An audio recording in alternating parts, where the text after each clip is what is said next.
For Eric J on Sports, I'm Eric J, and this is what I think. Just about a year ago, I did a commentary where I stated that NIL in collegiate sports, as well as college football's transfer portal, was teaching harmful lessons to young men and to college athletes, particularly because I felt like it would create a generation of spoiled, entitled individuals who felt like they could take their ball and go home whenever they were unhappy, even though they signed a contract or had an agreement in principle to do a thing. You sign on at a college and you agree to play football or basketball or baseball or soccer or volleyball or whatever it is at that college, and then you don't like who the coach is, or you don't like your playing time, or you don't get paid enough. So you decide, I'm just going to transfer. I'm going to go somewhere else. And that kind of thinking and that kind of thought process and that kind of behavior, of course, would not translate into professional sports. But because it's allowed in college, my thought was that once these individuals become professionals, they would approach professional sports with the same mindset. Even though I signed a 3-year contract, I'm not happy here because I'm not starting, so I'm going to leave and I'm going to go somewhere else. That was a year ago. 10 months later, after that commentary, news has come out that Matt Sluka, who is the quarterback of the University of Nevada, Las Vegas, has decided to quit school. And the reason he's decided to quit school is because Matt was promised $100,000 in an NIL payment that he never received. Now, the rule is that schools can't pay players directly. So Matt Sluka was never going to get money from the school. The schools can help broker NIL deals with third parties, but according to Sluka, he was promised $100,000. It was a verbal agreement that was made between Matt Sluka and a member of the UNLV coaching staff. And when the money never showed up, Matt Sluka, who had led the team to a 3-0 record this season so far, decided he didn't want to play anymore, so he was going to take his NIL ball and head somewhere else. And what's funny about that is the fact that it's not about football with this guy. It's about money. And of course, a lot of young people play sports because they're hoping to get rich and famous. I don't fault that. People become actors and musicians and rappers for the same reason. And for people who think that I separated rappers and musicians and think that rappers are musicians, I didn't mean it that way. I just used that as an extra example. But people get into entertainment, whether it's sports or acting, singing, professional wrestling, whatever it is, for fame and fortune. Not just to do it, but to do it and be paid a lot of money to do it. So I don't have a problem with Matt Sluka wanting to be paid some money he felt like he deserved by being a top talent, because college football has allowed this. College football has created an environment where players can be paid while in college, and they've created an environment where players can be unhappy with what they're being paid and can take their ball and go home. So Matt Sluka is doing that. But he's not doing it because he's unhappy with his playing time, because he was the starting quarterback for UNLV.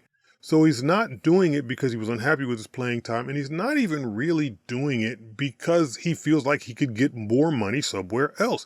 He's doing it because he was promised money that he never received. Apparently, a member of the UNLV coaching staff promised Matt Sluka a $100,000 payment, and Matt Sluka has not received that money. Now, the rules state that schools and people associated with the school cannot directly pay players. So right there's an issue with the fact that he was promised the money by a member of the coaching staff, and that member of the coaching staff never gave Matt Sluka the money because the schools cannot directly pay the players. The rule states that the schools can help broker NIL deals through third parties. And maybe, just to play devil's advocate, maybe that coach or assistant coach or whoever it was is working on a third-party deal that just hasn't materialized. But whether that's the case or not, Matt has not been paid his money, and he's upset about it, and he wants to go. And this is what I was talking about with regards to NIL and what it's doing to our young athletes. Matt Sluka is demanding his money. He had a verbal agreement with someone who could not even give him money, and because that verbal agreement was not honored, Matt Sluka is leaving because he wants money. Now, as a starting quarterback at UNLV, Matt Sluka will probably make a good amount of money in NIL, and he may actually get to the NFL. But he wants his money now. He has a right to demand his money now because that's the environment. Those are the rules of the game. But he wants his money now, and he's not getting his money now, and that is causing a problem for Matt Sluka.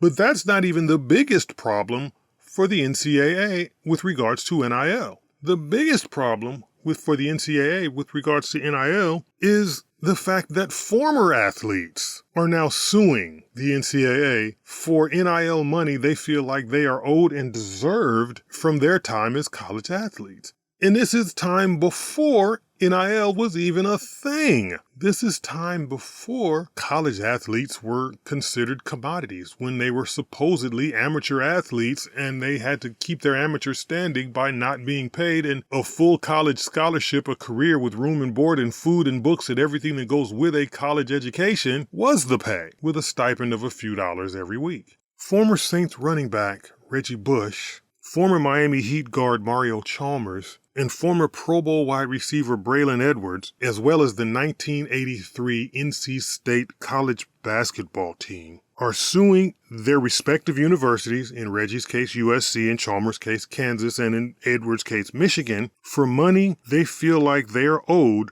based on money that was made during their time in college sports, because their likenesses, their faces, their names, and their images were used to promote their sports on television.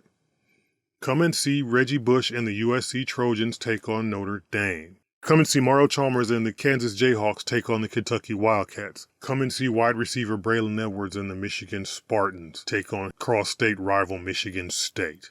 They feel like because of those commercials, people watch TV and the networks made a ton of money, and the schools made a ton of money from TV deals. They feel like they are owed money because of that, even though NIL wasn't a thing when they played. And that, ladies and gentlemen, is even more ridiculous than Matt Sluka demanding money from a coach when coaches can't even pay players. That is ridiculous because you play by the rules of the game as they sit at the time. You play by the rules of the game that exist during the time that you're playing. And if the rules of the game stipulate that as a cornerback in the NFL, you can chuck within 5 yards and use stickum to help you intercept balls, then Lester Hayes is doing what the rules say he could do, and he's becoming a great cornerback by doing it. But if the rules change and you cannot touch a wide receiver at all unless you're making a play on the ball, and even then you have to actually be playing on the ball and trying not to touch the receiver, then Lester Hayes' style of play doesn't work under those rules. So, having said that, when Reggie Bush played, when Braylon Edwards played, when Mario Chalmers played, in 1983 when NC State played, those weren't the rules. You weren't getting paid. You were not going to get paid. In fact, Reggie Bush had his Heisman Trophy taken away from him because he received money under a set of rules that stipulated that he couldn't. So to be suing for money you feel like you were owed because you were great as a player playing during an era before players could be paid is even more ridiculous than a player who's playing under the rules where he can be paid, not wanting to play because he was promised money and then didn't get it. That is more ridiculous. But as I said 10 months ago, NIL and the transfer portal would create a generation of entitled, spoiled athletes who feel like they are owed things, even if they don't do the things they promised to do, who feel like they can violate contracts at will and do whatever they want to do because they happen to be great at a thing.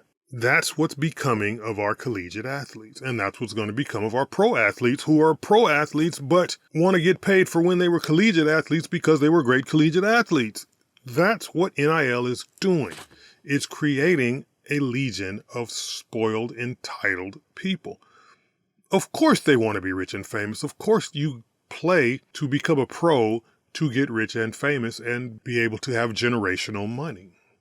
Of course you do. But some of these lawsuits and some of these stories just boggle the mind. And people are going to say, yeah, it's easy for you to say that. You don't have the generational money. You don't have the talent to make a lot of money. Maybe that's true. And maybe if I were a great football player or a great basketball player or a great baseball player, I'd have a different opinion. But I'm not, so I don't. I think it's ridiculous, and I think you play under the rules that were in place at the time that you played, and if you make an agreement, if you sign a contract, if you agree to something, then you do what you said you were going to do. That's how I've raised my children, and that's what I think. Remember to like and share this video and subscribe to this channel, and visit the Eric J on Sports website, and follow me on Facebook at Eric J on Sports 1 and on Instagram and Twitter at Eric J on Sports. And for Eric J on Sports, I'm Eric J, and this is what I think.